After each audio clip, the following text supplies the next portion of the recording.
This is the Convergent Science Network podcast. Leading researchers in the domain of neuroscience, brain theory, and technology are interviewed by Paul Verschure and Tony Prescott. Okay, this is Paul Verschure for the Convergent Science Network podcast, together with my colleague Tony Prescott, and we welcome Joscha Bach, who is a speaker at the BCD Summer School in 2018, where you give 2 lectures, actually. And in some sense, they all turn around, I think, the general question of how we can build an artificial general intelligence. I feel this is really, I think, the core concept that you're, or a challenge that you're dealing with, right? So what's an artificial general intelligence in your mind? It's a system that has a mind similar to our own and beyond. I suspect that our minds have a particular kind of generality. And of course, we cannot really know this, whether we are universal function approximators. But if it turns out that we can build AI similar to us, that's a strong indication that we are in that class of systems, right? So the whole enterprise is spawned by the question of who we are. What is our relationship to reality? What's our nature? What is consciousness? Why are things happening to us? What does it mean that something is happening to us? And we realize that psychology has become somewhat unproductive, and philosophy has become even more unproductive as a field, because you need to perform experiments that you cannot actually perform in psychology and that you never performed in philosophy. So we now can build computer models and implement our ideas, and usually our ideas will not work, which will force us to update our theories, and this is the way we can make progress. So, okay, so this is a bit the outlook, but to get there, you saw different stages in which then this search for AI has evolved, right? Yeah.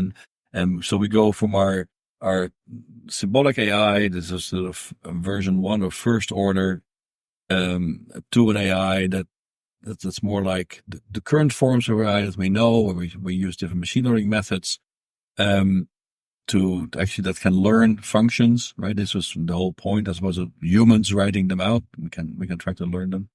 And then we would jump into meta learning and meta search, right? So what's the logic of these steps? What's sort of the driving principles that you would see sort of meta search as the tip of that pinnacle? There are many ways of looking at this whole issue. I mean, there's a big rift in AI traditionally between symbolic AI and everybody else's AI. And before I came to Cambridge, I thought this was because of everybody else not listening to Marvin Minsky.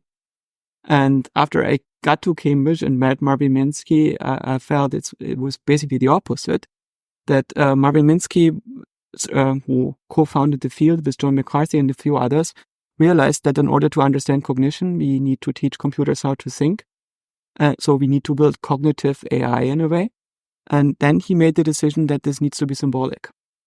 And this was the wrong horse, but Minsky was too influential. He started yelling at people that did low-level cybernetics and neural learning because he felt what they were doing was too simplistic.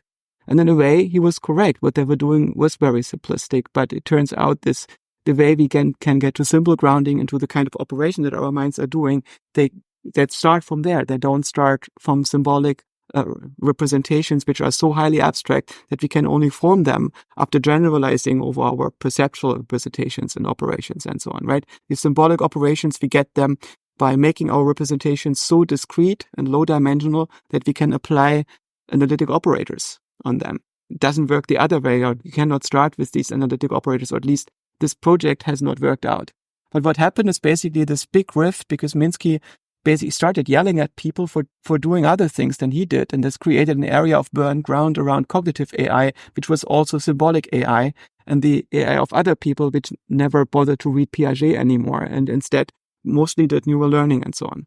But what happened in the first half of AI, basically since 1950 until quite recently, was mostly that people thought about, well, when we want to perform the following task that requires human intelligence, like playing chess or parsing natural language, what do we need to do to make that happen? And they came up with a clever algorithm, and then they implemented this algorithm. At some point, because our computers are very deterministic and scale very well, these algorithms became smarter than people. So I'm born in 1973. There was never a point in my life where I had a chance to play better chess than a computer. That's in a way depressing, right? Even though these algorithms were so simplistic that I was able to write an algorithm that would play better chess than myself, right? Even though I'm not that good of a programmer compared to the people that put all this effort in this. But we know that our strategy of playing chess is very different than the ones of this simplistic algorithm. We are able to cope with much more uncertainty in our search space than our programs. So we can have much more fuzzy representations that are more perceptual and difficult to grasp what they are about. And to find such ways of navigating very complex, hard to define problem spaces, we cannot enumerate these problem spaces directly, but instead we go to programs that learn how to do this. So this new wave of deep learning is mostly about building systems that learn how to solve a particular kind of problem. And they're not general in the sense that we now have systems that can do this for any class of problems, but we basically set up a learning algorithm that learns how to play chess, or another learning algorithm that learns how to play Go. And we can now use very similar learning algorithms for the same thing. And then this thing just plays against itself and abstracts over what it sees, and then it outperforms everything humanity has done so far in this particular domain. And the next step might be that we go one step above this, which means we don't write this learning algorithm by hand for this particular task, but we write another algorithm which learns how to find that learning algorithm, which means we go to meta-learning, right? And it is tempting to think of our brain not as a learning system, but as a meta-learning system, because many domains require very different learning strategies when we want to conquer them, right? And our brain is in some sense a machine that figures out how to learn a new type of thing. And from this perspective, evolution could also be seen as a very slow and unprincipled search for meta-learning systems, to which we are the first solution that has managed to build computers. But none, okay, this is fine, right? Okay, fine, I take it. But in some sense, I could also, well, that's not so. I understood the words, right? I understood the logic. That gives me hope. But now I could also say, well, that's great, because that's a scheme that just shows that the author of the scheme understands recursion, right? And then you just follow the logic of recursion to say, so this is now the logic I should follow, right? Because they're unknowns. I have algorithms, they're unknowns. Okay, then I have to cover the space of possible algorithms. But when I have a trick to cover on the space of all algorithms, there might be other spaces that I have to cover. So that the process seems to have a meta level that's actually not so complicated. And indeed, when I was growing up in sort of this transition from symbolic AI to what then called was new AI or embodied AI and new artificial life, whatever, that was exactly already the dream. We want to use genetic algorithms to find algorithms that can define other algorithms, right? So we're in a loop because this is late 80s, right? Yeah. So what should give us any hope that also as a research program, this has any leverage and any traction? Because in some sense, also when I see the proponents of this approach going around for many years telling me these kinds of stories, it's not necessarily you, but just a general reflection on that field. If you then pose a simple question, okay, but then show me an example that I find impressive or that can convince me, also from a scientific perspective. The examples are maybe a bit poor, right? So in that sense, for me, things like AlphaGo, you can also say, okay, it just means it's another game that's not interesting, right? So why should this program or this logic actually get us to this promised land, right? So why should I have any kind of confidence in that track, in trajectory that people have already announced for the last 30 years, along which we have not found much? Right, you're still in the desert. So you're going old, grumpy AI programmer that has gone bitter on me now. Okay, no, I understand this. I can relate to this. It's more grumpy scientist who tries to understand the reality he finds himself in, and he does that by trying to get traction on issues like explanation and prediction. So, but grumpy nevertheless. Yes. So I'm old enough to remember that we thought for a long time Go is going to be for a long time outside of our reach, because the search space is so fuzzy that we cannot really enumerate it.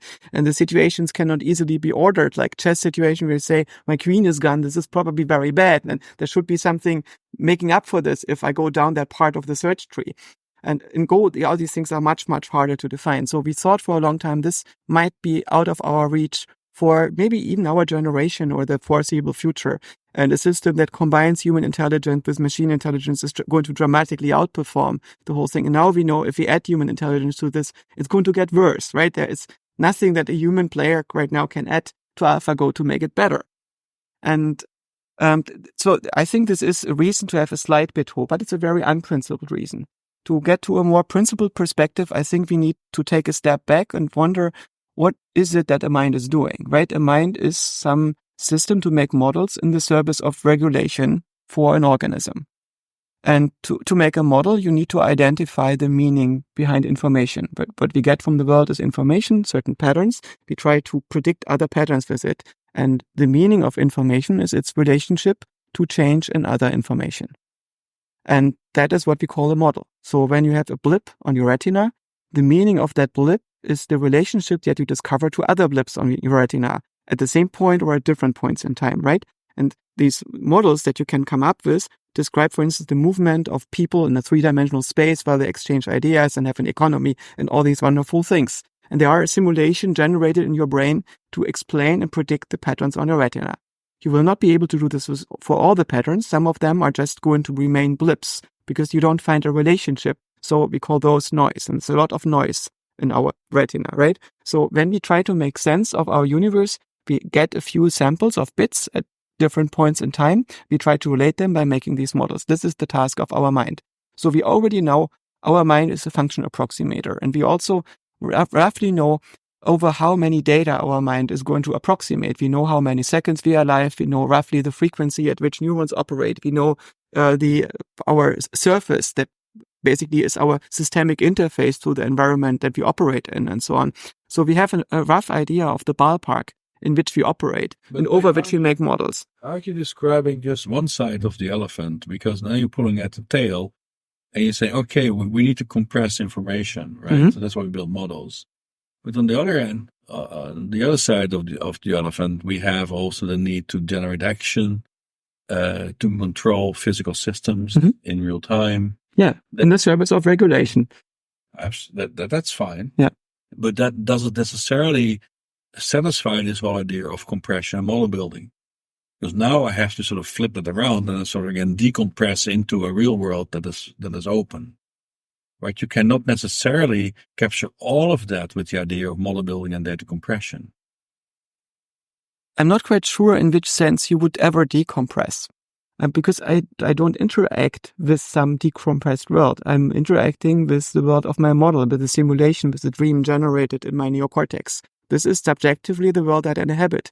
I'm never going to decompress you back into a part of the evolving state vector of the universe, into some weird quantum graph. Instead, I always interact with you as a person that has intentions, that has a certain geometry and so on. So I'm always interacting with this data compression model. Yes, but with decompression, what I mean, you interact with me, I'm going to tell you things that you cannot fully predict, mm-hmm. right? Yeah. I might say red rum. Mm-hmm. Okay, so now there's a decompression sense of the way you interact with the world. The world is open. Mm-hmm. So the world now again generates highly variable feedback to you. Yeah. Right? So you're compressing. The compressed states in the end get mapped to an action mm-hmm. that you bring back to the world. Yeah. Now the world is again open. Mm-hmm. Right? So now again, you face a set of possibilities that mm-hmm. collapse into one. That's the one you're exposed to. Yeah. Right? And then again, you go back into your compression mode and you generate your next action. Yeah. Right. So that's more what I meant with the decompression part of it, that your action is like this finger in this massive state space that it generates back to you. But basically what I do is I try to filter as many invariances from the world as I can and put them into a model. And everything else is the state of that model in as far as it is relevant, right? So I have a space of relatively few latent variables, just a few million of them, right? Or a few billion of them in which I operate. And I have a much, much larger static set of constraints that captures the laws of perspective and biology and intuitive physics and so on to make the world interpretable. So I can actually regulate my needs in a better way than a frog can. But with that, you're not necessarily saying anything that should knock me off my chair, right? This is rather... Oh, that would surprise me. Right. But this is a very reasonable way, right, to summarize what a mind or an embodied mind would do. should I apologize for suggesting a reasonable way? I suspect that we have even converged in many of our perspectives on AI, have similar intuitions on how to get there. I don't know if our intuitions disagree on how long this is going to take and what is going to be necessary to get there. But it would be very surprising if we wouldn't be getting there even within our lifetimes. Well, I think, I mean, I can understand where you're coming from in this sort of first, second, third order, fourth order systems.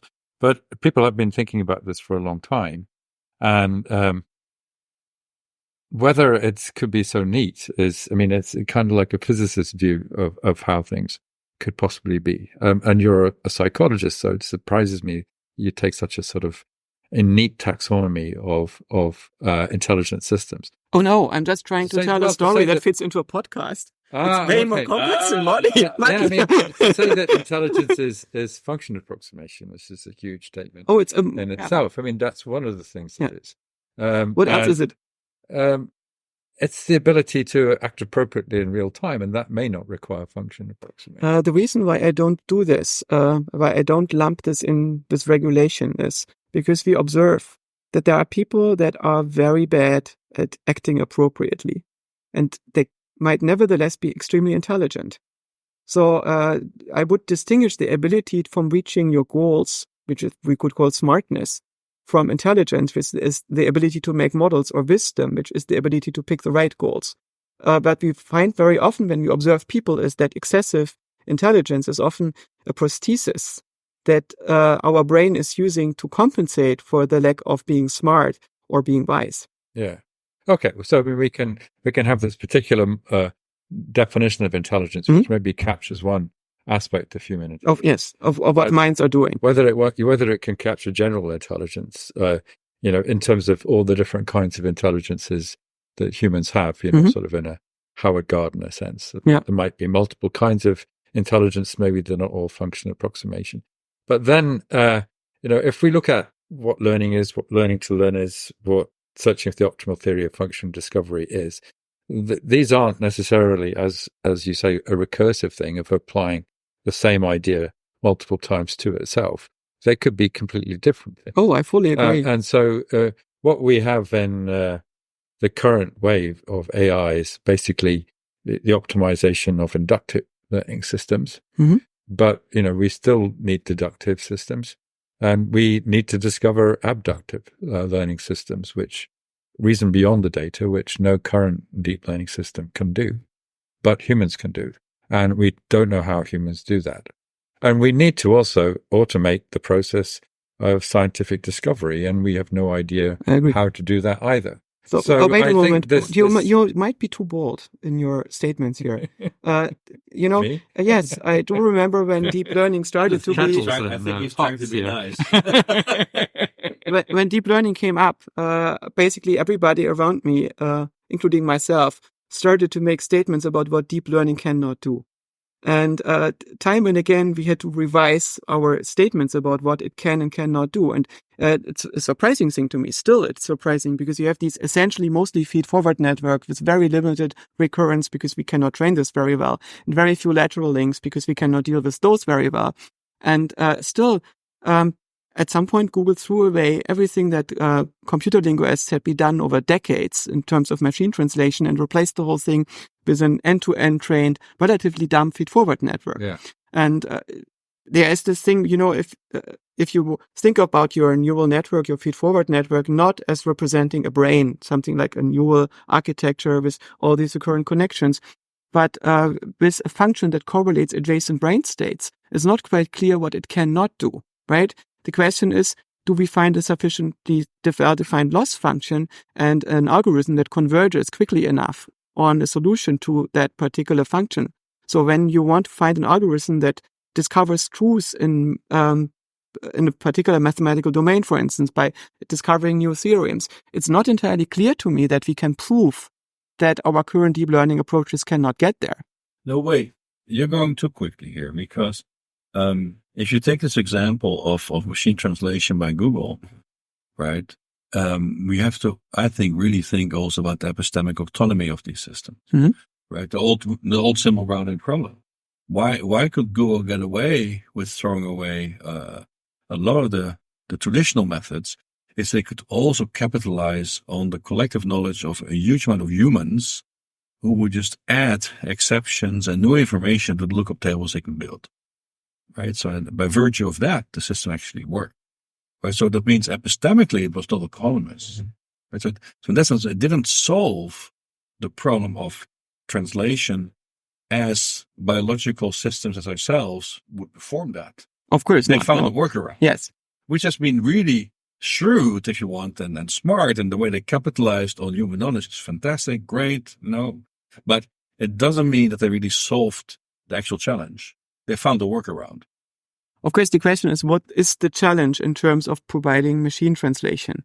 If you but we're talking about it in the context of mind, right? And you were saying, of course, this is not a mind. I'm not. Nobody says this. We all agree. Us, right? So yeah, it keeps surprising me. It keeps surprising me in the sense that I thought, it does more than I thought it would do with these relatively simplistic methods. Because most of them we discovered in the 1980s already. Yeah, and I think but I'm saying in the 1980s, certainly people like me, I held the faith. I thought these systems would be super powerful once we scaled the computing power. Mm-hmm. I mean, I did my PhD in reinforcement learning, and it took me a week to train a little bug to move around and avoid obstacles, and now it would take half a minute or less, maybe. So this, and you can look at the algorithm and know that it's a super powerful algorithm. Yeah. That, given the right, sort of, and AlphaGo is probably an amazing design of network, but you can see that reinforcement learning in itself is such a powerful algorithm.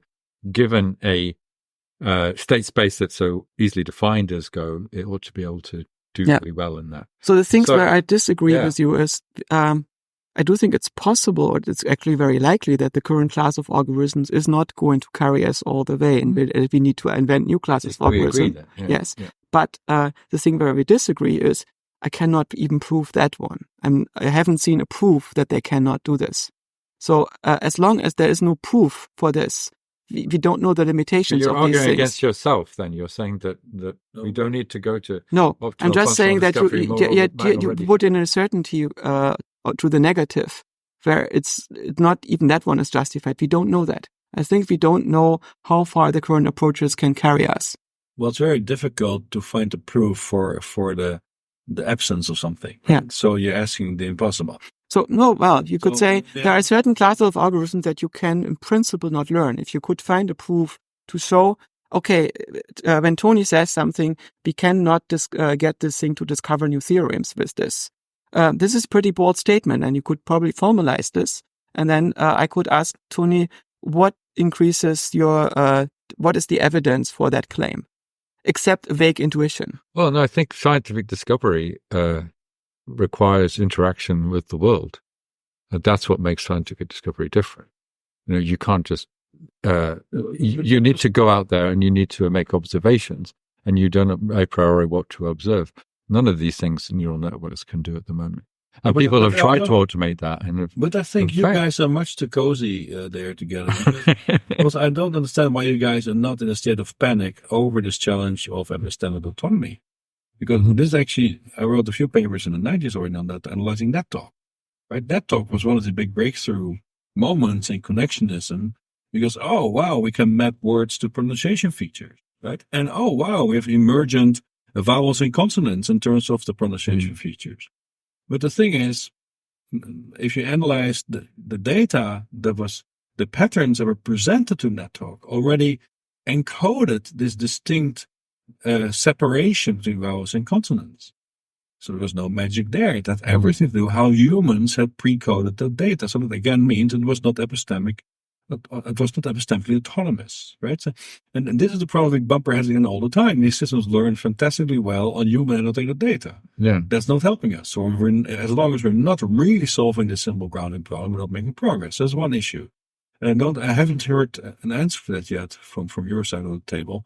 It's a round table, but okay. And secondly, you both seem to be very comfortable with this notion of intelligence, which worries me, because intelligence is actually a very circumspect construct that McCarthy just pulled out of his head in some sense in the 50s to just give the field a name. because they had computers that would sort of imitate things that humans could do, like problem solving, and they had to give it a name. So he goes back to constructs that go back to Galton, late 19th century, and Binet, that were actually used to distinguish between classes and races. But for the rest, that had no ontology to it, and which was also exemplified by Binet. It said, well, just by test measures. And then when Adrian Owen a few years ago put humans in the scanner and have to do the Raven progressive matrices test for intelligence, he saw that actually, depending on the specific item you work on, different parts of the brain get involved. So there's only one underlying process, right? So how can you guys even in this search for a synthetic mind be so comfortable with this knowledge of intelligence? I think it's leading us astray. It's not helping. And the second thing is, if you want to insist on that, how are you going to solve this epistemic autonomy problem? So, first of all, I don't think that intelligence is such a problematic concept. I do think that the notion of being able to make models is a very useful notion to understand what our minds are doing. And it's also clear that this is sometimes domain dependent. So we have certain priors in which areas we pay attention, which means where we put more resources into learning new models. And this leads to different performance. So differences in people's innate or differences in talent is probably differences in innate attention to some degree. So there are certain things that we as organisms are paid for to pay attention to, right?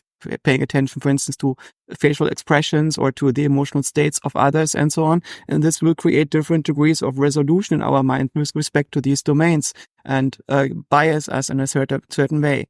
There's this other thing, what animates us to do certain things are the needs of the organism that are implementing some kind of reward function that gives us pleasure and pain to reward us for doing certain things or punish us for doing other things. And then anticipated pleasure and pain, which make us go into certain areas of the behavior space or avoid certain areas of the behavior space in advance, and eventually lead us to generate models about the structure of that behavioral space and the policy space in which we operate.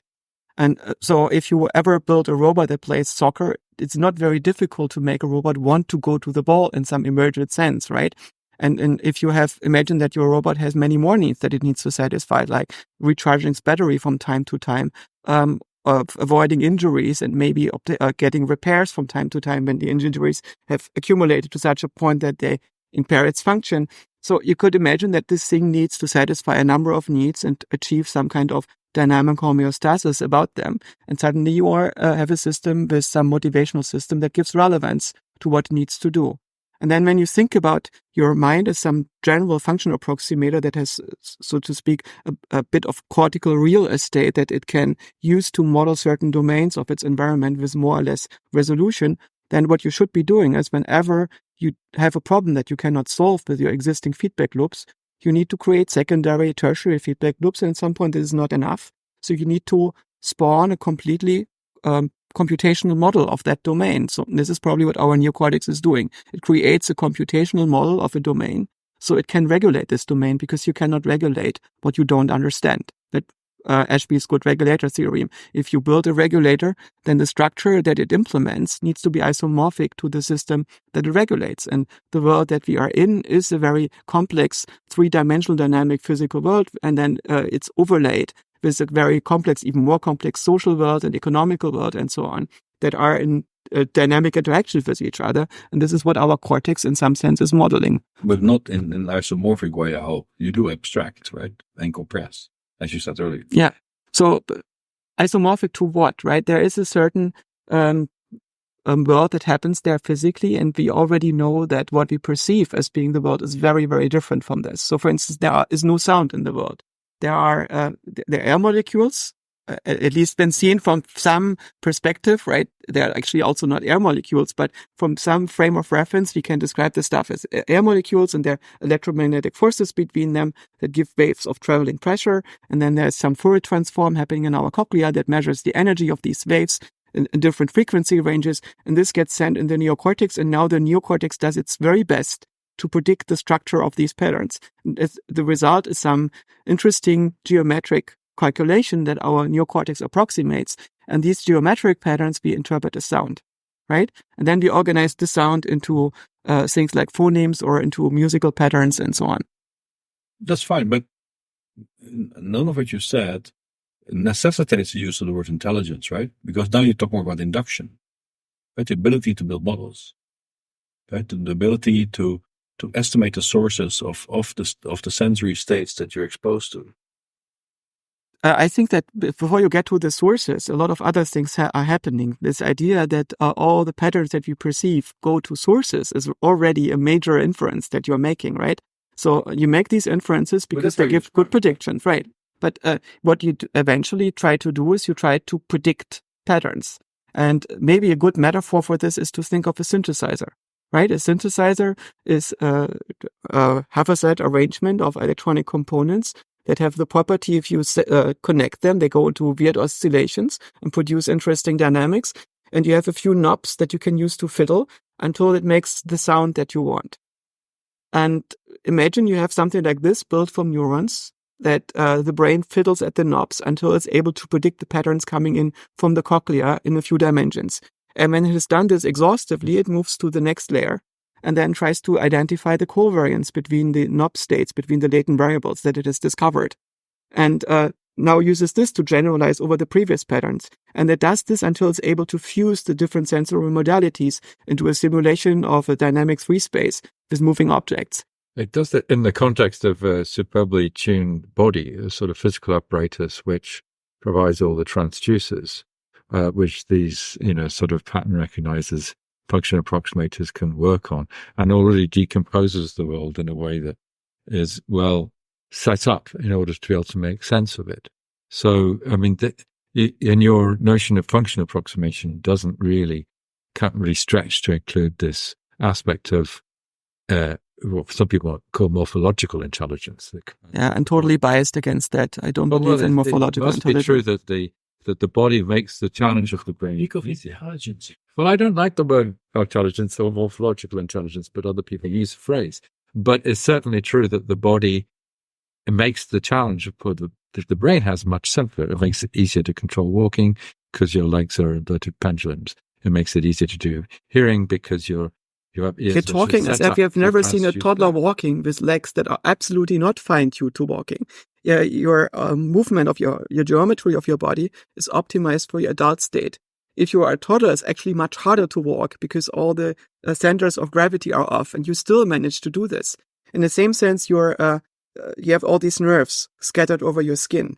If this is not done in a very particular order, your brain is doing the current statistics over these nerves. It's not a battle you can win because there are always examples where just the biomechanics just helps you.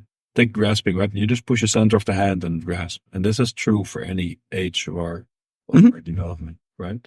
So if you push hard enough in the hand, it closes like this so you grasp something. Mm-hmm. Right? Yeah. So this helps you. You don't have to plan this. Oh yeah, right? I'm not against the idea that your body is optimizing in the same because it's subject to the same evolutionary constraints. But I wouldn't call this intelligence because your body is not making interesting models. But look, you and Tony both were on the side of intelligence. They're not on the same side here because you're saying that these models are grounded epistemically. Paul said this, and I'm agreeing with it. Yeah. And I'm saying that what grounds those models is that they interact with the world through a body which is optimized through evolution to do that. So to think about intelligence in this entirely abstract way may not lead you very far because the embodiment is critical to the way that human intelligence operates and has evolved.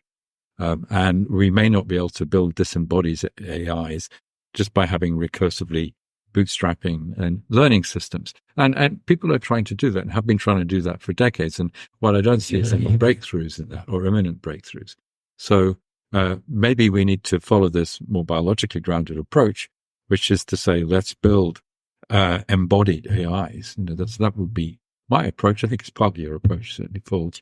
I think it's a super popular approach. People like that approach, exactly, right? Yeah. Well, because there's a model for it. But if you go to NIPS, that's not what they're doing. Yeah, they do the stuff that actually works. Embodimentalism didn't work. Historically, it's been a failure. And this new AI stuff came up. People have been building lots of robots, like Rolf Pfeiffer's Klapperaturen in Zurich. They're very impressive. It's very aesthetic, but it didn't get us intelligent systems. And so I'm of two minds with respect to this. I think that for our human intelligence, there's something that's quite different from what a lot of machine learning is right now doing. For instance, when we train a vision system in machine learning, the typical approach is we give it an annotated database with a few million images and ask it to generalize over this. Or we might even give it a non-annotated database of video streams and ask it to generalize over this. It's going to figure something out.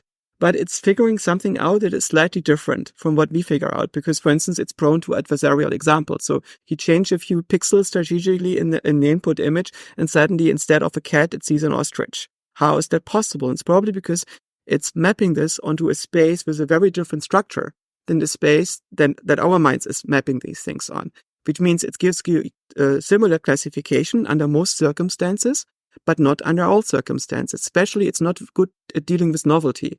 So if you throw an end-to-end trained system, a picture, for instance, of a plane that is crashing into the tarmac, it might recognize, okay, there is a plane and there is a tarmac, and it might figure out, oh, there is a plane on the airport, and this is what it's going to tell you.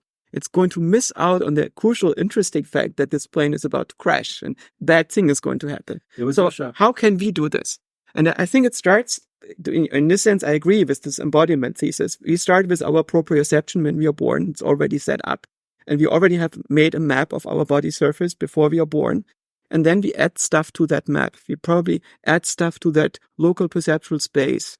And whenever we see something, we can work based on the assumption what I'm currently looking at is a window into the same dynamic 3 space.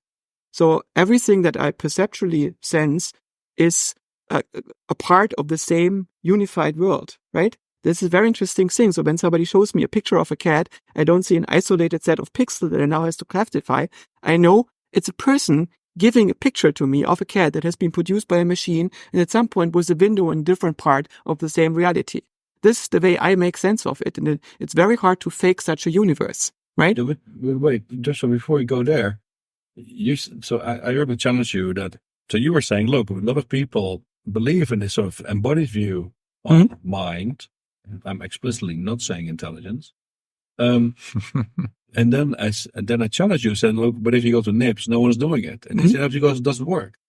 But the things that the people who go to NIPS believe work might work for the wrong reasons, because the tools they build work because they rely on massive amounts of human annotated data, which is not the way forward. We know that will hit the wall somewhere, right?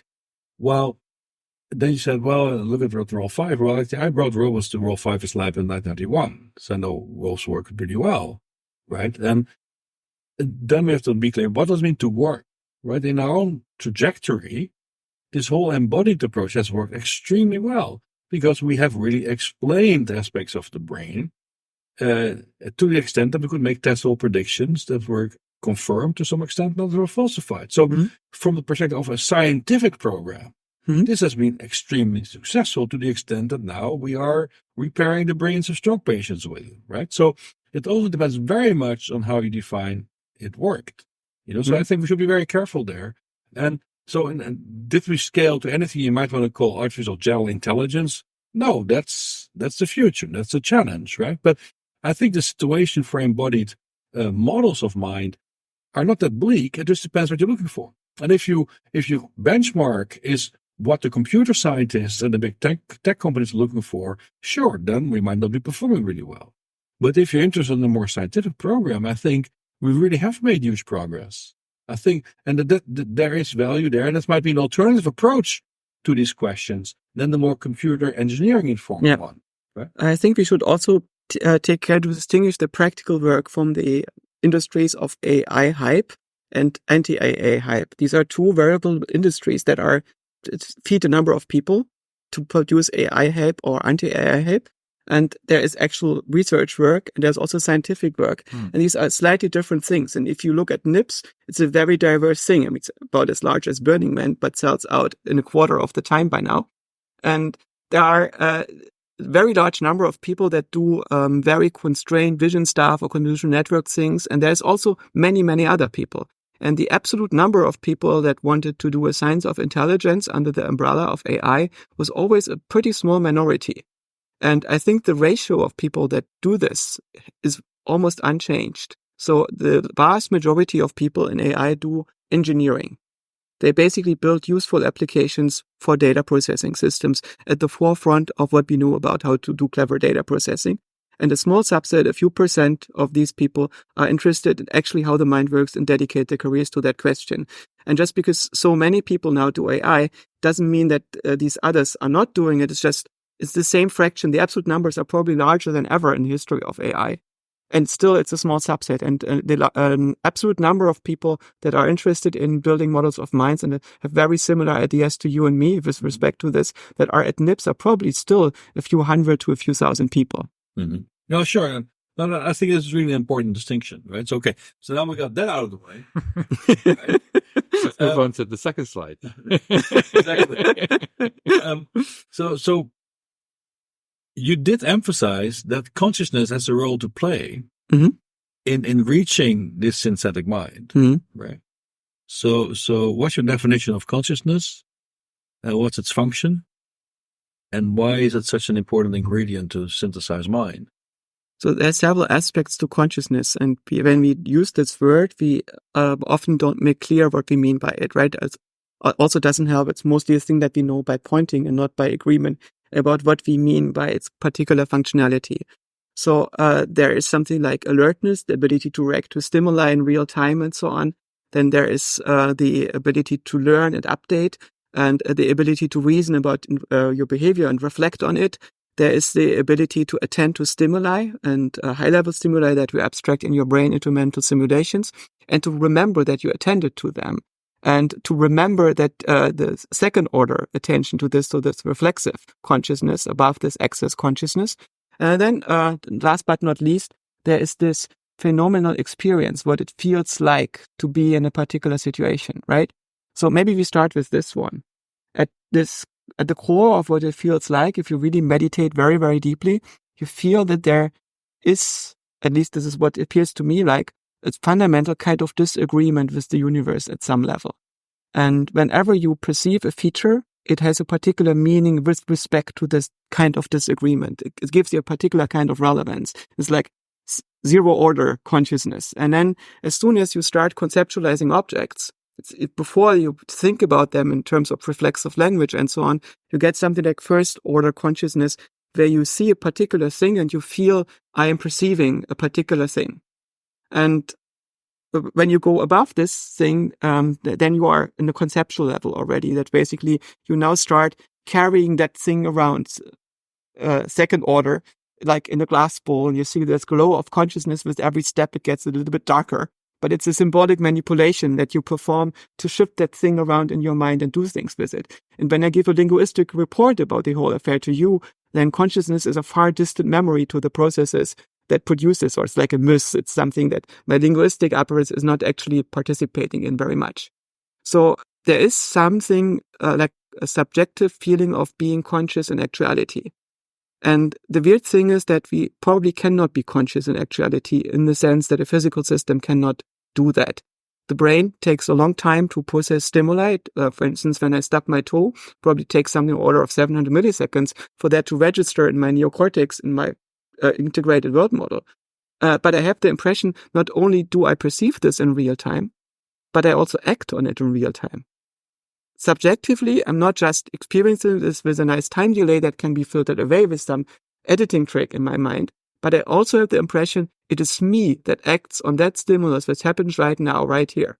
And that is not possible because the initiation of that action is going probably to take another second until I'm able to catch myself stumbling and react to that pain and integrate this all into a cohesive story, which means the story must be instantiated with hindsight. At least, if physics is correct and we live in a mechanical universe. Subjectively, I don't live in a mechanical universe. So what sense can I make of this dualism? Subjectively, I live in a other universe in which I can react to me stubbing my toe in real time and experience that, right? Yeah. The thing is that you do, but your conscious self doesn't, but your body does. And so there's the other identification with the conscious self, which is problematic. And your body is reacting as quickly as it can. Yes, so in a way it reacts as quickly as it can, but also not in real time. But the problem is that you're identifying with your subjective consciousness, not with the rest of your body. So Yes. when you say, I can't respond that fast, yes, you can if you identify with your toe and with the reflex systems in your spine. That's as fast as you can respond. And then those systems report up to your stream of consciousness that this has happened. Yeah. But I don't understand why that's a problem. I mean, scientifically, we know that that's what must be happening. Exactly. Exactly. So, I mean... No, this is what gives rise to this confusion that people, including many philosophers, have about that. Personally, I don't think it's a problem. Yeah. So there is an answer to that conundrum, right? No, before you guys agree, Joshua is making an assumption, which is not declared, right? And which is relevant for this argument, because you seem to be saying there's something like behavioral time constants, and I hit my toe, and now within a certain time frame, I will have to respond to that or follow my nose, right? Mm-hmm. And the time constant of that process is so short that it's not reasonable to expect that the system that would support consciousness can operate at that same time constant. That seems to be the argument you're making. Yes, but it's not an assumption. It's something that we have established by measurements. We can put electrodes to somebody's skull, and we can see how long it takes until the stimulus arrives there, right? So we know about these delays. We can build a table now. Yeah. But you didn't declare that before. Okay. That's the argument hinges on that. You say I have two processes, one fast, one slow, and they cannot be they cannot coalesce. So therefore, the slow conscious process, by necessity, is the story you tell yourself afterwards. So no, it's even worse. The problem is that this conscious process, that thing that I perceive as happening, is happening instantaneously. It's happening in actuality. It's happening here and now without any delay. It's not even happening fast. It's happening instantaneously. So how is that possible that I act instantaneously on me stubbing my toe when physics does not permit my neurons to transmit signals instantaneously, but does so in time frames that I should be able to perceive? Right? Because I can distinguish time frames that are happening at something like half a second or a third of a second. I don't get the instantaneous. Can you explain that? So when I act on my perceptions, subjectively, I'm acting on my perception in real time. Really? Yeah, I see you moving your head, and I'm reacting subjectively, instantaneously on movement of your head. And of course, the solution to this is a story that's been created after the fact to basically make it possible for me to learn from the past interactions that my nervous system has orchestrated with the physical world.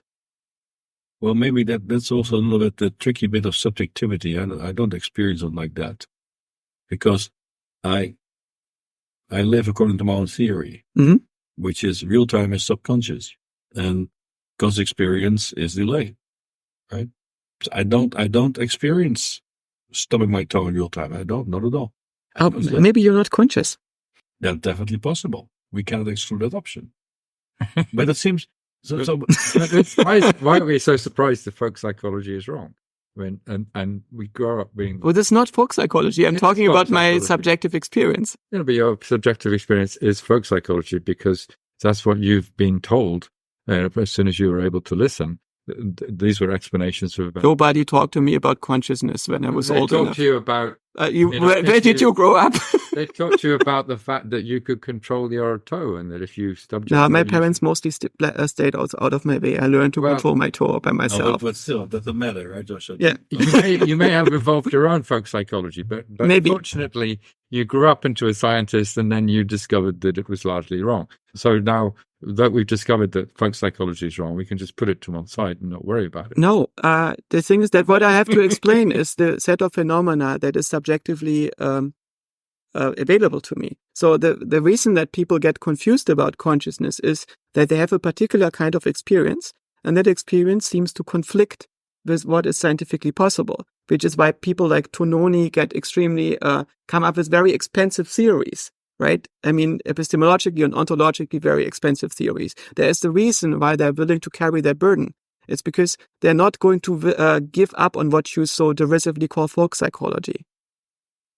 Wait. Well, I think that's absolutely true, but I think they should. Yeah. So. Oh, I agree. Well, but we should. Because Julio ends up being a panpsychist. Yes. So that's Yeah. Okay, that depends whose folk psychology you're buying. But okay, he certainly gave up mine.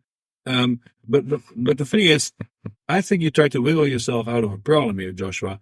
And I would like to remind you of the problem, which is I really believe that I remember that you said earlier that the conscious experience of stubbing your toe was a story you told yourself afterwards. Mm-hmm. In that example, you didn't instantaneous.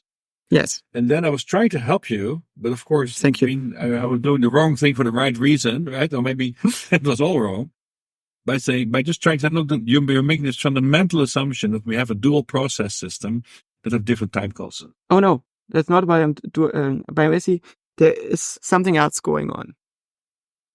There is this traditional perspective of idealism, right? Idealist philosophy basically makes the statement that we don't live in a physical world, but that we live in a dream, in a magical world, essentially, one in which symbolic interactions are possible instead of just mechanical interactions that need to be performed on some fundamental, causally closed physical level, let's say some quantum mechanical level or below that. And in this symbolic universe, certain things are possible, like our minds exist. And the dualist perspective said that these two domains, this physical domain of objects moving in a space or information flowing in some kind of computational graph of the universe, and this mental domain where our mental phenomena take place, somehow need to coexist. And what I want to suggest that this is in some sense the case. We are literally living in a dream that is dreamt by a mind on a higher plane of existence. And the physical universe is that higher plane of existence. And the mind that dreams us is generated by the brain of a primate. So in some sense, these perspectives are complementary. Subjectively, I live in a dream world. The same circuits that produce a dream at night produce a dream during the day to track and predict my sensory data. And the properties of the model building and compression and all exactly. That stuff, right? So the difficulty that comes up with which is the reason why people like Tononi are so confused, or why strong embodimentalism has such an appeal, which basically there is a different kind of embodiment which doesn't say let's use robots because they're so useful to ground your perception, which I totally agree with, right? If you are a mind, you should be able to use your body. That's a useful benchmark. And it's a very good source of data if you're connected to a physical universe. There's a lot of interesting variance and invariance in it, right? And if you have some regulation goals that are maybe given from an organism that make you interested in cool stuff, right? So you build interesting models and interesting policies. I agree with that perspective. But there is a deeper perspective which says, basically some people get up from their meditation and they realize, oh my God, this is so awesome. This cannot be explained by a mere computational process. There needs to be something going on that is more than mechanical. And where does this stuff come from? Because my brain is just performing some boring computations, probabilistic excitations in these glorified fat cells that we use for processing information that we call neurons, right? So what is that thing? And for some people, they suggest, oh, maybe it's the touch of the mystical reality substance. Maybe physical reality does more than computation. And the mind is not something that just happens in the brain, but it's the result of some magical morphic resonance between your body and your environment. By getting in touch with the mystical reality of substance, you have this emergent and possibly extended mind that spreads outside into this universe that you're perceiving. And what you don't realize is that the universe that you're perceiving is not some direct access realist universe, but it's a dream generated inside of your neocortex. It's a simulation. It's a VR. Sorry, are you endorsing the idealist perspective? No, I'm basically saying we should interpret the idealist perspective as something that in some sense is true. You can perform magic. You can learn how to do to levitate. You can learn how to look into the future. But you do this basically by editing your memories, by changing the way you produce, your neocortex produces these models. And you pay a price for this because you cannot break the bank. Because outside there's a mechanical universe. I don't think it's very straightforward because you already declared this earlier, where you say, well, we by necessity, we build models, right? And as soon as you start to rely on these models to inform your actions, you live in a virtual world. It's virtualized. Yeah. So and everything else is just a consequence of that. Yeah. I mean, that virtual, and that's fine. Right? the mind lives in the physical body, which lives in a physical world. Yes. That's the interface. Yeah. So, But there's one thing. there's no magic then. Exactly. No, So there's no magic. There's no conspiracy. It's good news. we can summarize the last hour in just 8 words. Okay. Which are?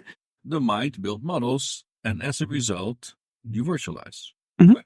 Yeah. But now you add to the physical world, you add an additional word, which is the higher plane. Why is that necessary? Why is the physical world now the higher plane? Why is not just we build models that are informed by the external world, but we abstract away from it, and those inform our action? Oh, it's because the world that plane. the world that I live in subjectively is VR, right? Similar to Minecraft. It's a computer game generated in my brain, No right? problem, yeah. And the physical world is the parent universe to this. In this sense, it's the higher plane of existence. No, but It's the substrate plane. You seem to suggest a dualism I don't like, because in Tony's case, so earlier you were sympathetic to this embodied view of mind, and that actually builds a very solid interface with you from the beginning that cannot be decoupled. Since it's physically instantiated, so it's an embodied mind, it's by necessity always one with its physical world. No. You're going woo-woo to me. This is not true. So basically, I think if you would replace your neurons with something that is functionally equivalent and performs the same computations, you could still be living in the same VR. Look, if I allow you to make all these assumptions, the conclusion might be accepted. But I think these assumptions are extremely strong, and you will not succeed in living up to them till the end of your career. Oh no, it's just you're not a functionalist. That's all. And I cannot change your mind. I can try. But for the same reason that you can change the CPU on your computer to something that is functionally equivalent in the sense that it's able to run the same software on it, you can run the same program on your computer, right? No, that was not the argument. The point is, you described the external world as a parallel universe, right? That's the word you used. No, as a different universe. I didn't say parallel. Well, it's not separated. But it's separated. No, it's a different frame of reference. So, in the same sense as, for instance, the software that runs on your phone does not exist in the same physical universe as the phone itself, because it's a frame of reference that you're using to describe it, which doesn't make sense in that other universe. John, I think it's a shortcut you're making, right? Because also all the words you pronounce now that are the product of this biologically instantiated Turing machine that you believe you are, right, resonate back to you as you speak them through the real world, right? And even will hit your skin, you gesticulate. So the embodiment is implicitly there also as an integral component of these models on which you rely. It's not decoupled. Like, and now they're independent from each other. No, I see. Continuous feedback between them. I remember from reading your paper that you are basically an identity theorist, right? And I don't think that's a useful way of conceptualizing that space, because I am not a monkey and I'm not that body. I'm a side effect of the regulation needs of the monkey. I'm the result of that mind. I'm a story that the mind tells itself. Like, there are people because you choose to identify with. But Joshua, I reject your story. To the extent that you're constructing an I, why not construct an I that identifies with the physical self as much as with the mental self? Because this identification doesn't hold. I realize that when I think about what this physical system is, that I really don't get behind it. I have difficulty to identify with a subset of the evolution of the state vector of the universe, because this is not what I perceive myself to be. What I perceive myself to be is very similar to a character in a novel that is told in a very rich perceptual language.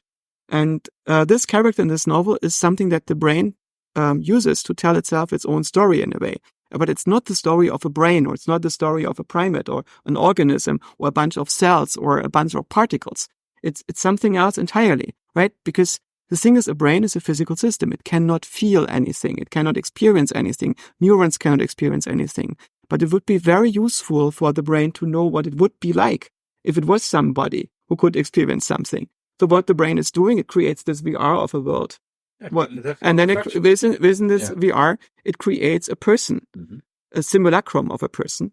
And that does think to that simulacrum that is halfway to a simulation. Wait, it does things? Yes. So basically, as an author of that dream that you are in, That's the system, a set of processes that generate your VR and that create your personal self, your model of what you think you are.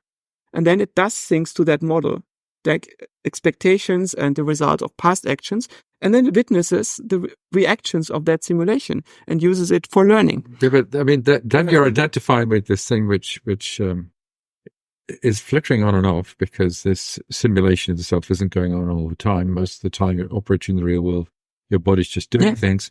So the weird thing is my brain gives that thing access to the language center, and here I am and talk to you.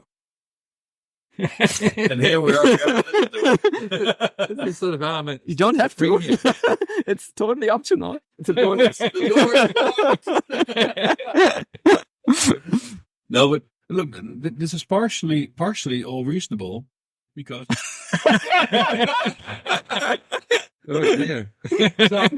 Because it still fits the same model building story. Only now you say, look, but there is other sources of information related to the embodied self, which also build models, right?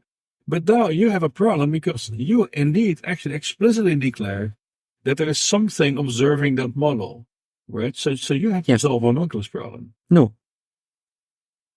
Okay. Who's the observer? How does the observer work? Who cares about you? Why do you need an observer at all? There is not an observer in the sense that there is something looking at it. What is there is a system that takes parameters from that simulation and uses it for learning. So there's a loss function that is generated by producing a virtual character with certain intrinsic tendencies, behavioral tendencies. So it's a model of my own internal regulation. And when something happens to me in my virtual simulated world, like my simulated love interest, my partner decides to desert me, which is something that might happen in my mental simulation, then my brain, in some sense, observes what happens to that character, which doesn't mean it's laying back and watch that movie. It just takes a few parameters from that thing and uses it for learning, right? So it will play that scenario into, let's say, working memory, and then you can experience that scenario. Yes. So it's basically a simulated world that does things to that particular thing, because it's a very high level compression of the state vector of the universe and available data at my systemic interface to say, okay, you have a partner and that partner just left you. What do you feel about this? Sure, but it doesn't matter whether it's high dimensional or not, right? So just you have a self model, say, right? Then you have a model of the world, right? And these two models now interact with each other. Yeah. Because now the self model could say, okay, let's push some parameters in the world model to create some scenario that would affect me. Let's see what kind of states that would give rise to. So it's like the coupling of two models. Yes. Would see. So you can do this to some extent, right? You can imagine what it would be like if you would get a lot of chocolate in an hour from now, right? And you can evaluate your own reaction to this. But if you are working correctly, you are not allowed to believe that this is going to happen without evidence that it's going to happen, right? Because otherwise you become delusional, which means you are not free to choose the environment that you want to live in. It's a very paradoxical thing, because objectively you might suffer because the world simulation that you're in does horrible things to you. And you might wish that not to happen. It's actually your brain at some level that does these things to you. And you could go and reprogram that brain to give you paradise. But of course, it might mean that this organism dies because the model does not give very good predictions. And yet I think that most of what these Buddhist techniques of fixing your conflicts with the environment are doing is to reprogram that simulation, to get your brain to like you better, to like that person better, and do nicer things to it. The Buddhists found a very simple trick to do that, because you say you solve all conflicts, you don't want anything. You stop wanting stuff. Yeah. So turn down all your drive systems, and the world is great. There is more than one Buddhist tradition, of course. And what you describe is the sutra. So the sutric tradition is ascetic. You basically get rid of your needs by stopping to satisfy them. And at some point, this thing realizes I don't need to satisfy them, and then look forward to this, so they don't create any discrepancy between target and current value anymore. And you forget about that thing and you become free. And there's the tantric tradition, which does the opposite, which says basically embrace this maximally and satisfy all your needs. Accept that they're there and explore them and eat your shadow. Integrate this all into a thing that actually really works for you. So can I ask you a question? So I mean, since I've been in Barcelona, I've been having vivid dreams. Now, you want to share that? I could tell you more later. But when I wake up in the morning, I I experience the world in a different way than I experience my model of the world in my dream. Well, my model of the world seems very vivid and very real when I'm dreaming it. But then I wake up in the real world, and if that is a model of the world that I'm living in now, it's different in some interesting and important qualitative ways from my dream world. So, I mean, whereas, would you recognize that there's a distinction there, that the waking world that I'm in is somehow closer to maybe this physical world that you're permanently separated from? So I think you can, and certainly we've talked a lot about the mind building models, but we can also talk about the world being its own. It's closer in the sense. All the evidence. Ideally, it's predictive of the patterns on your systemic interface.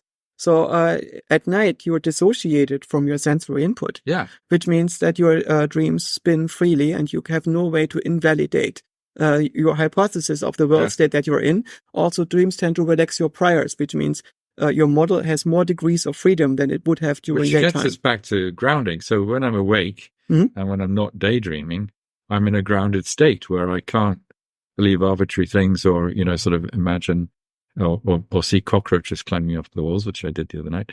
I can't do that because they're just not there.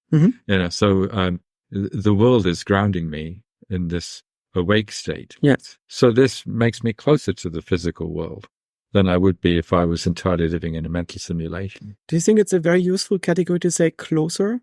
I mean, how close are you to quantum mechanics?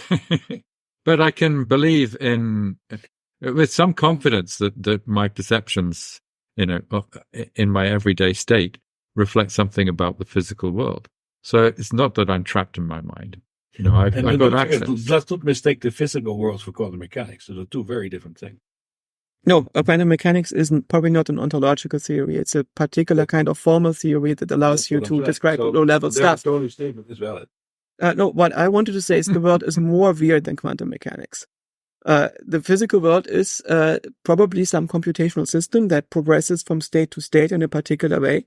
And we are an emergent pattern in this as physical systems. Yeah, but nevertheless, there are things that can't happen in my awake life unless they're true hallucinations. Yes. I mean, it's very much constrained what I can perceive by the physical world. Ideally, you should only hallucinate things that are matching the patterns on your retina, which have predictive value for the patterns on your retina. But the things that you're hallucinating are not actually like the things happening on your retina or the things that give rise to what happens on your retina. But they are interfaces. So, I mean, they're interfaces so that physical events can affect my mind and impact on my mind. You might come to interpolation between states of the retina that as such have never occurred. Why not?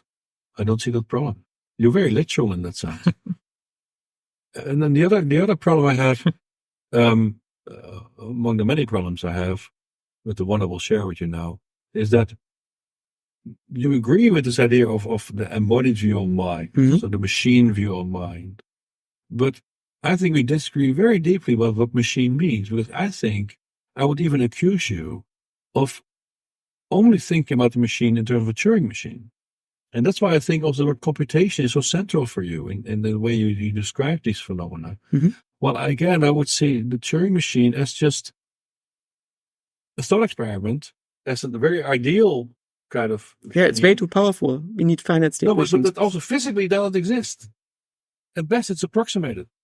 It's a I agree. There are no infinite tapes. Exactly. So therefore, it's only a metaphorical machine. Well, I want to talk about flesh and bone machines that really physically exist and have an ontology. So isn't there a bias in that sense in analysis? If you implicitly define machine as Turing machine, wouldn't it be more useful to also consider scenarios where we're less tied to a notion of computation? Well, if you say the universe is computation, no, that's the way you can describe it. Okay, let's try to disassemble this. Okay. So, first of all, a machine is not part of the territory, it's part of your map, right? It's a certain part of the language that I use to describe the world. And what I mean by this particular concept in my language is a system that I can describe as a state space and a transition function that correlates these spaces in deterministic or probabilistic ways. And what's characteristic usually about machine descriptions, that the machine is able to exactly revisit earlier states. So at least conceptually, it should be able to do that. So it's a particular... But already that is problematic. Right? Yes, it is. But this is not our point of contention here. So the important thing is machine is part of the language that I use to make sense of the world. And mathematics is the set of all languages, right? It's the domain of all possible languages. And then there is a set in which we can make proofs, which are the languages that we can formalize in a particular way. So we get very interested in those. And most of what we do in mathematics is these formal languages. And it turns out that in these languages, I can specify things that cannot work, like paradoxes, things that are conflicting with themselves, like the set of all sets that don't contain themselves. This cannot be implemented.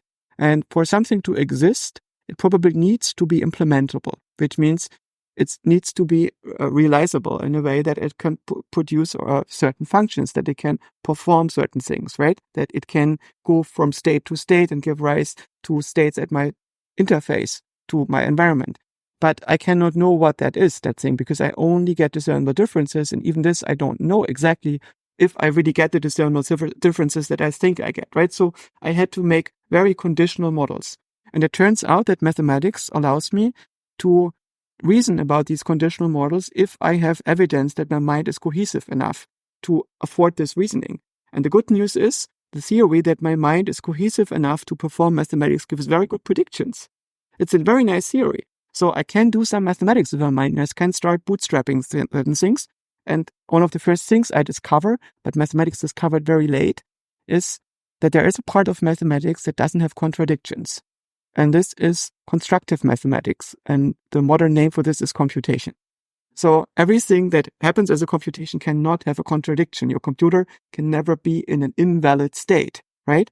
And the traditional definitions of computation, which use infinite tapes and other things, don't fully realize that implication. So this gives rise to the Gödel problem and the halting problem and so on, which are features of language specifications that introduce infinity and timelessness and so on.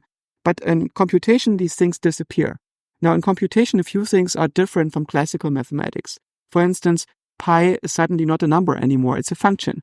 And it's a function that you cannot actually compute because nobody knows the last digit of pi.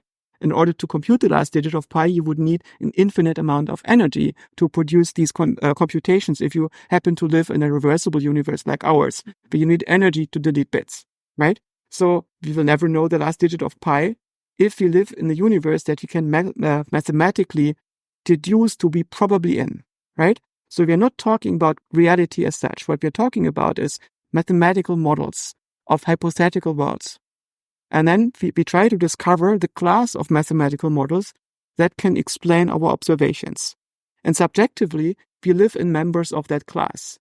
But we don't live in the low-level members of that class because our brain is not sufficiently detailed to simulate them. Your hypothesis is that you do live in a subset of that class because your mathematical languages and the statement of mathematics is only true for closed worlds if the boundary conditions are defined. And as life forms, the power of life is that we act against the second law of thermodynamics as open systems. So there might be aspects of these systems that you cannot capture with a set of mathematical languages that you now advance. I'm not part of that religion. I think that... No, that's fine. But that's fine.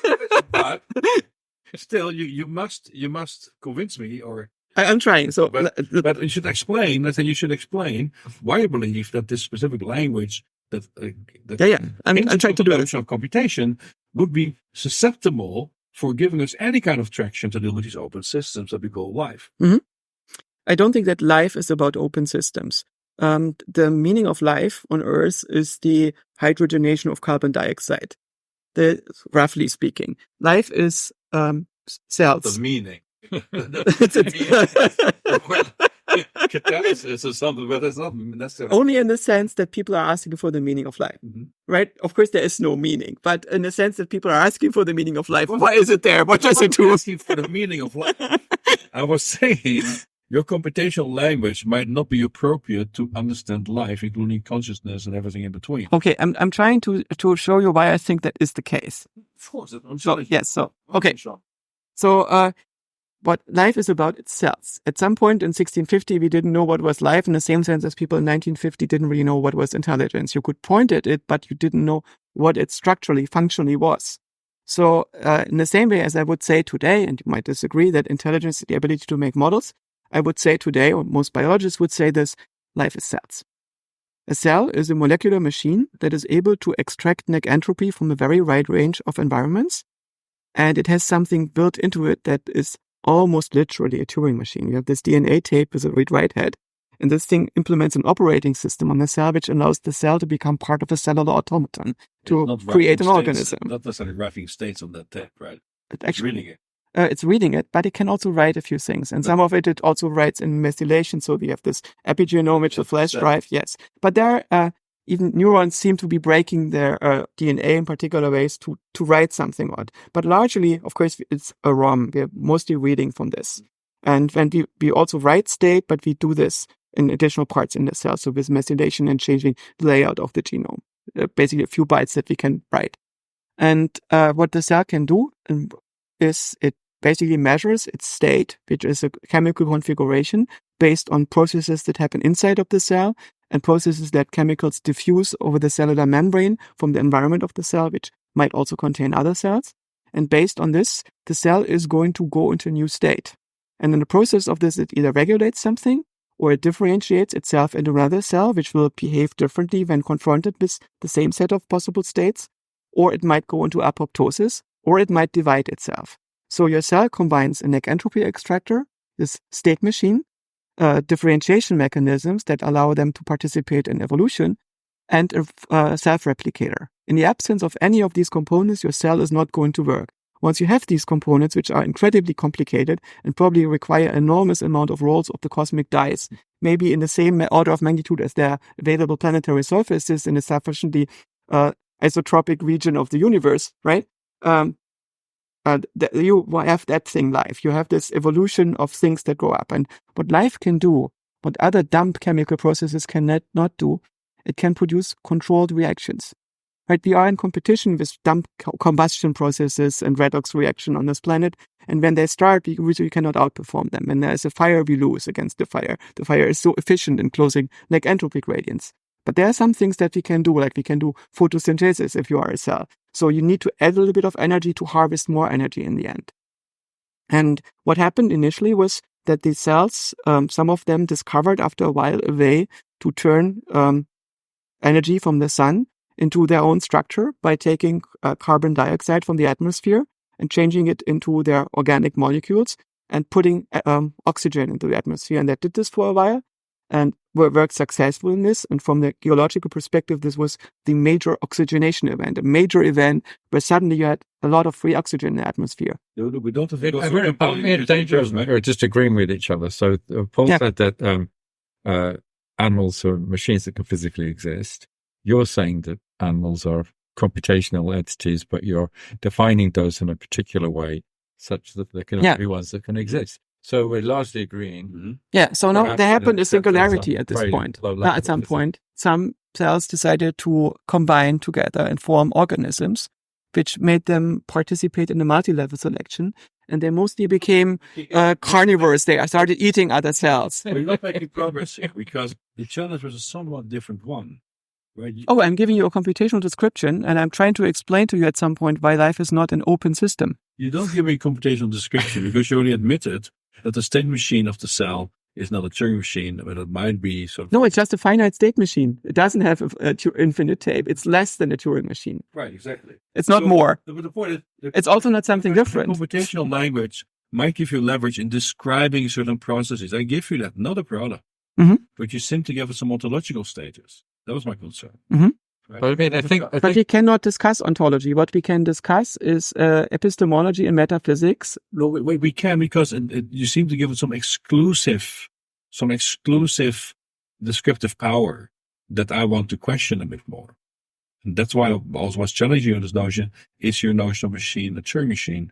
Right? Because maybe if we think about, also we were talking about mind, synthesizing mind and consciousness, there might be properties to that go beyond what we can capture easily from this computational perspective. It's basically in the limit, it becomes a Turing machine. if you give it unlimited computational resources, then for instance, the Turing machine becomes a on valid another description. level, it's also sort of an open system, energies flowing across its boundaries. Otherwise, it would die.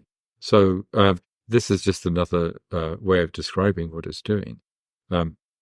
So maybe there is a conflict here, but I think in some way that it reflects your view of the mind as being pure computation and sort of sitting inside this body, and this physical world with which it can never have any direct contact because it's purely in the virtual sphere. Whereas I think Paul, myself, have more of a view that these are really in the end the same thing. The physical world generates the virtual mind. Oh, basically what I would say, there are in some sense the same thing, but they're described with a different language. So basically the language in which you describe mental events and in which you experience mental events is a language that is different from the language that we use to describe physics. Mm-hmm. So mental events don't exist in the physical realm.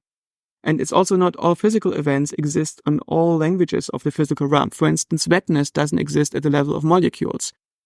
Heat doesn't exist at the level of molecules. Mental events like memory states are physical events, right? That's, there's an identity relation.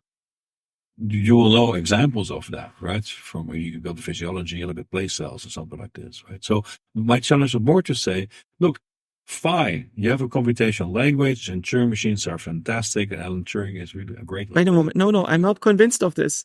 I'm not... No, that's an important distinction. See, there might be something going on here. It's not true. So it could be that there are certain, for instance, that I have memories of conscious states that the physical system has actually never been in.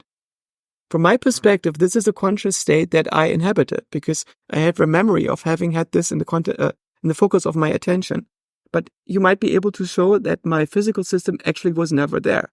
So from my perspective, I have a language that describes something that's subjectively totally valid, and I experience that as being valid. But it's actually never took place in the physical universe. Because none of your memories ever took place. They're all reconstructions of things and how you would like to think they happen. No, I think what you're doing is in order to save your identity theory, you basically come up with this derisive notion of folk psychology to invalidate my actual experience. No. I'm saying that none of your... No, my experience is not identical to what happens physically. It's something else. I know that. The nature of memory is that because I have experiences that are not consistent with my understanding of physics. Yeah, but that's a very introspective argument. Yes. So, but basically, I caught myself editing my own memories, and I've had mystical experiences that are probably the result of my brain messing up its own memories or editing them.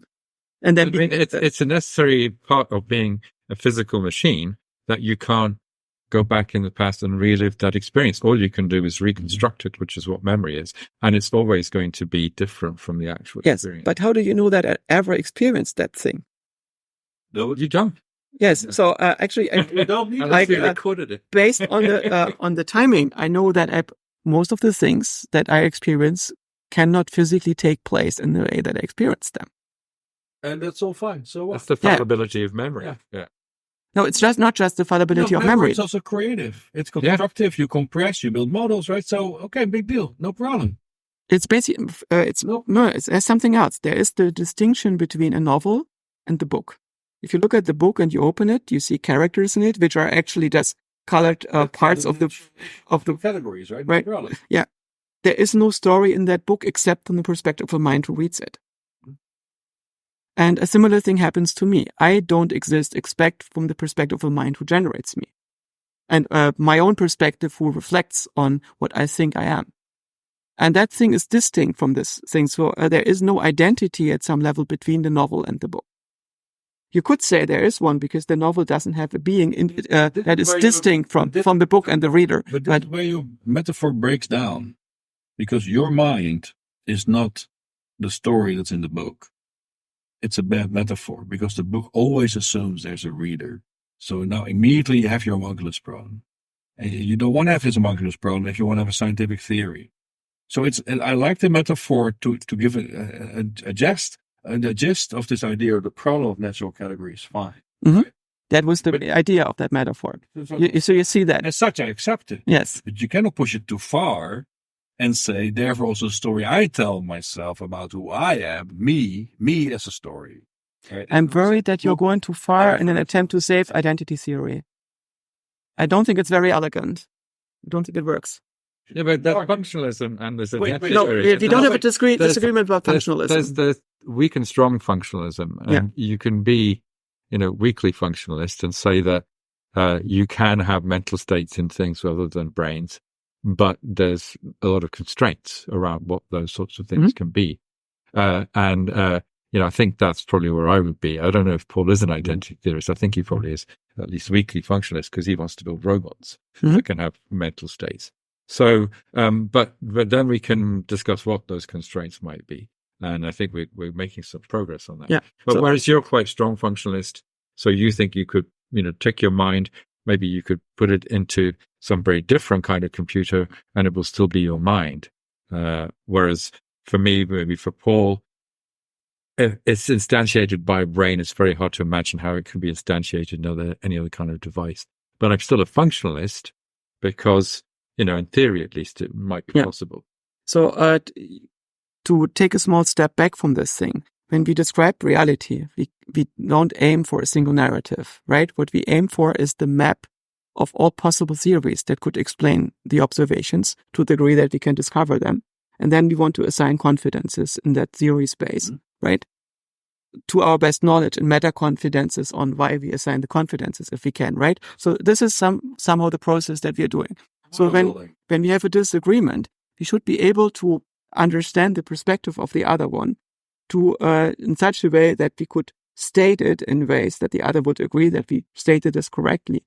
And then we should be able to exchange arguments about the different confidences, right? Yeah. So for instance, there are people that are embodimentalists in the sense that they think that the mind must be the result of some resonance between body and environment, and brains are only incidentally present in that whole thing, which is a very strong thing. But I've met a number of philosophers that are in that camp.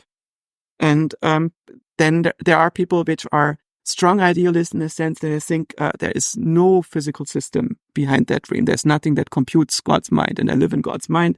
And this is the lowest level of the thing that exists there, right? And then we have different ideas that, for instance, there's some computational reducibility going on in the brain that leads to mechanisms that are so intricate that they produce the mind in a way that cannot be functionally abstracted in something that has fewer moving parts than the brain. And then there's disagreement about how many moving parts we need, right? And now it starts to get interesting because now we get in the domain of things that we can possibly empirically test, right? Yeah, fair enough. So at this point, we can start maybe identifying interesting disagreements. So I cannot know whether it's possible to reduce a brain into functional units, for instance, at the level of cortical columns, before somebody has done this, right? So it's only a hunch that I'm having. And my hunch is currently then we can probably run a person in less than a terabyte of computer memory if we had the right kinds of algorithms, which we at the moment probably don't. Where did the terabyte come from? It's just an upper bound based on the amount of data that you collect in your lifetime, a number of concepts that you can form, the number of computations that a neuron can make per second, functional organization into cortical columns, the kissing number of the cortical columns, and so on, which basically gives you the address space of these. So this is a guesstimate, let's say. Yes, it's all a guesstimate, right? It's all a ballpark figure. And when I was at MIT and taught a class about the future of AI, I asked the students in that class to come up with their own estimate, what they think. So before we had discussions about different ways of making that estimate. And the estimates range between something like 200 gigabytes on the low end and several exabytes on the high end, depending on what people thought the level of granularity is. And the majority clustered around the low end. But of course, this doesn't mean that we know that this is the true answer, right? We will only know if and when we succeed in doing this. And then we must look at arguments that are not driven by our intuitions or human vanity, because we are such a special species that it cannot be possibly explained by a dumb computer. It depends a lot on the physical machine in which you're instantiating your person. That's right. And there's another thing about memory that, as we discussed, right, also from the model building, it exploits models to be regenerative and constructive. Yeah. That's why you can imagine stuff you never experienced. So that means it's more about what are the parameters of these models, right? And how can you store those? But to store a model might be more than just storing just flat bits, right? It's also relations now and functions that I have to store. Yeah, transition functions. So it might become. That's for me the question on the theory. So I completely agree. We can make the theory space and we can start to compare and see where the disagreements are. But I think at the bottom of it, the fundamental challenge of any theory is to explain something and to make testable predictions and to control stuff. These are the three criteria for a theory, right? So, with respect to your theory, I think we just discussed 5% of it by now, but okay, we can do a follow-up podcast. We're still on lecture 1, I think. Exactly. No, yeah, slide 1. No, I think we're slide 2 now, right? But what's the prediction? What's the most convincing prediction that came out of the theory, which has been validated, right? And what has been the most fundamental aspect of mind that you think you have explained? So that's a difficult thing to say. For me, I've answered many questions that I had, and this was mostly conceptual analysis. So, for instance, when I started to go into the field of AI, I didn't know how it's possible that a system can have an emotion. What does it mean to be in an emotional state? Because I thought of an emotional state as something like a parameter within the system. What does make this parameter special? What makes an emotion different from a number or from a scalar or from a bunch of scalars, right? And at some point, I discovered that a way to make sense of this is that the emotion is a modulation of cognition. So you have parameters that are themselves not emotions, like arousal and valence and focus and the securing rate, which tells whether you focus your attention inwards or outwards and so on. And these together put you into a particular kind of configuration. And this configuration means that your cognition is going to work differently. You will perceive the world as differently. You will perceive yourself as differently if you have a self-concept. And these changes is what we actually mean by emotion. So basically, I realized, yes, this explains sufficiently what I meant with this notion of emotion. So I could before point at a certain phenomenon.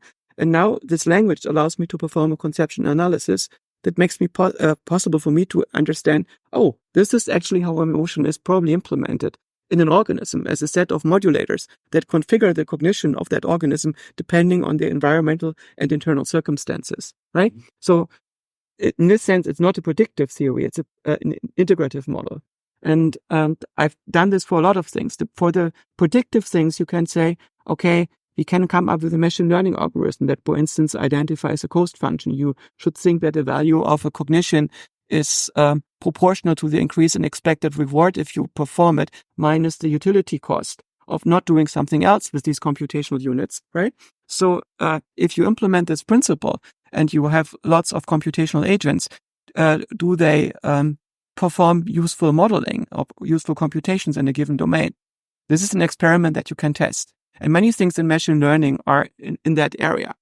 But they're not theories of how the mind works. There are theories on how to implement a learning system. And when you look at reinforcement learning, for instance, many of the breakthroughs that we had there were the result of such considerations, right? So in this sense, AI has made many interesting predictions and useful theories, but without being able to build a thing that works like us, we will not know whether our models are actually models of a mind or of something else that only performs certain functions that are very mind-like. The slide that I put up on day one said we can have an analytic approach, a synthetic approach. The synthetic approach can give rise to an existence proof. Yeah. And the way I would look at what you're doing, you're following a synthetic approach, which is inspired by biology, but not necessarily limited by that. And you're looking to build existence proofs of your ideas that do things which animals and humans do. We might call them intelligent. And that's how you validate your theories. Yeah. Is that fair? Yeah, I think that's fair. The problem is if I would use an analytic approach, I would have to produce theories which have an enormous amount of free variables. And I would be very prone to overfitting of my models. It's very hard to make predictive models with very many free variables when you analytically look at the brain. So you gave, for instance, this example with making a model of the connectome of C. elegans, right? So we know there's 309 neurons, and we have mapped out the connectome. Unfortunately, we haven't really mapped out which of the neurons are excitatory or inhibitory, because we haven't really gotten to a model to the level of the individual vesicles there. So the search space is still very large. And if we map this out correctly, I think it's a good guess to say that this thing is probably going to behave somewhat C. elegans-like. At least it would be very surprising if it doesn't, and very interesting. But there are good reasons why right now our models are not really good enough for this. At least as far as I know, I haven't looked in that space in the last year or so and don't know if there are new publications that have cracked the problem. No. But you probably would have heard about it, right? Yes. So it's also possible that the connectome of C. elegans is computationally irreducible, which means it doesn't compress. It's possible that we don't find a description of what C. elegans is doing that is shorter than the full connectome, right? So we would still expect that this thing does what C. elegans is doing, but we cannot say anything beyond this, except it's a function which has 309 moving parts and complex interaction between those parts, right? Yeah. Which means our minds are not very well equipped to do further analysis on that model. But also this is a very bold thing, and we probably can compress it a little bit and make identify some patterns in this and make sense of this on a higher level description, right?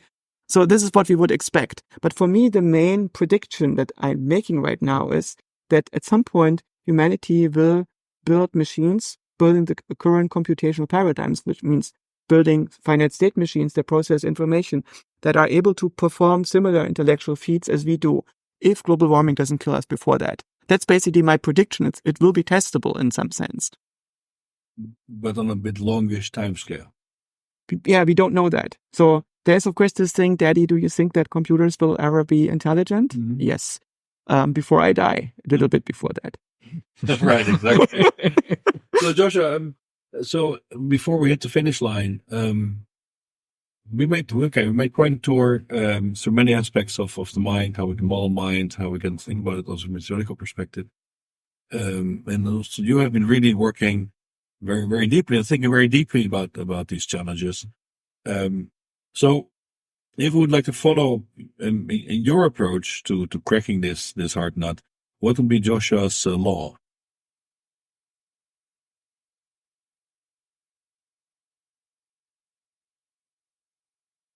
It's a very interesting question.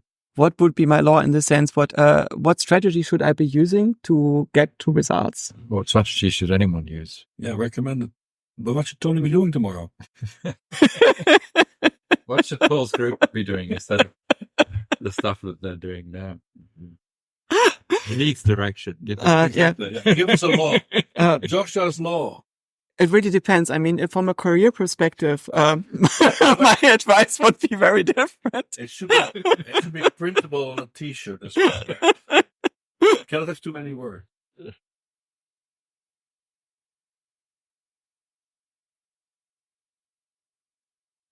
So I think at some level, you should be aware that you are a story that your mind tells itself. And when you make a model of the world, you do this by identifying relationships between information.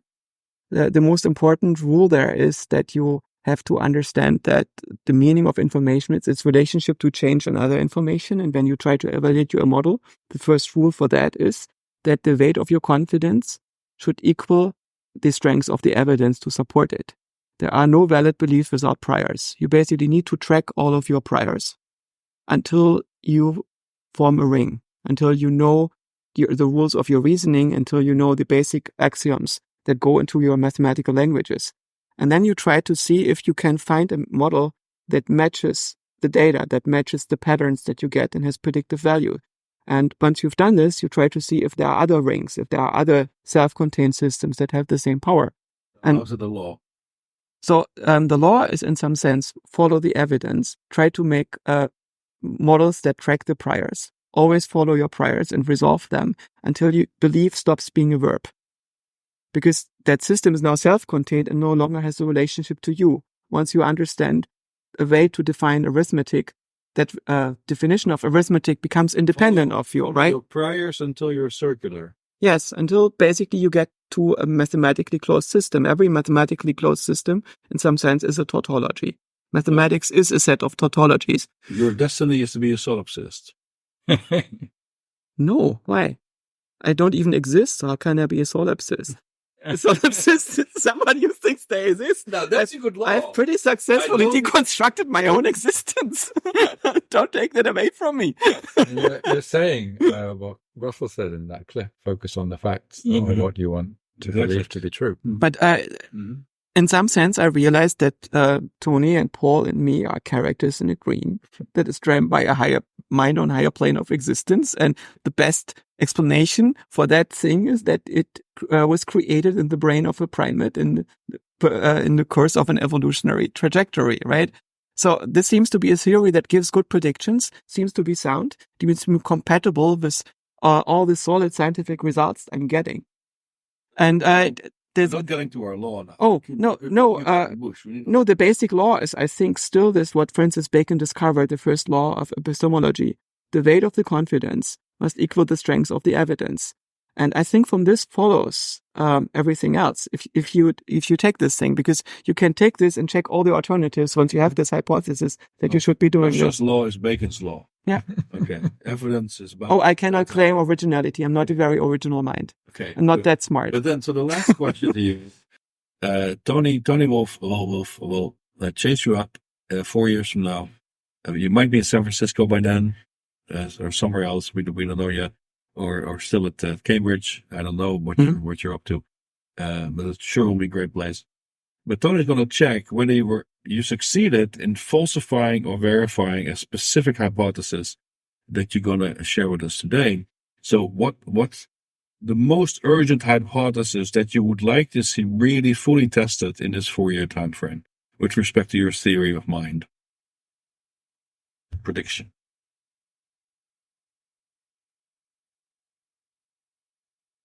So one of the things that I find very interesting right now is whether the purpose of consciousness is attention-based learning. So there seems to be a problem. Our brains are not differentiable.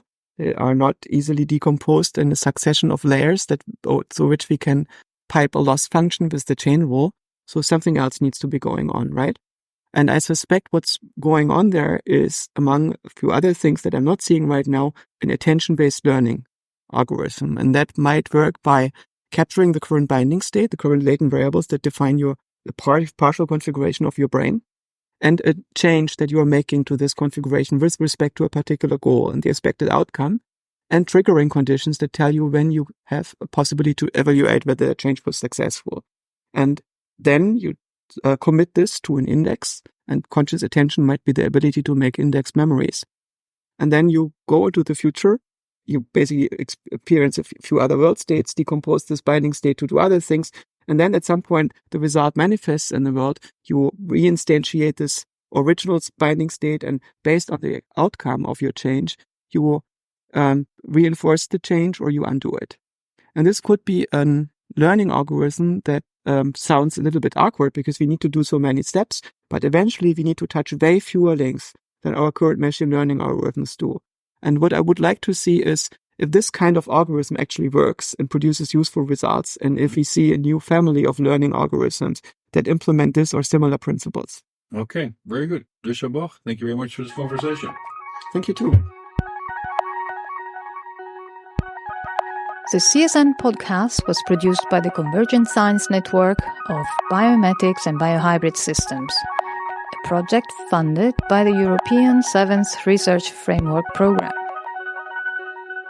For more interviews, recorded lectures, or upcoming conferences in the field of biomimetics and biohybrid systems, go to csnnetwork.eu. And thank you for listening.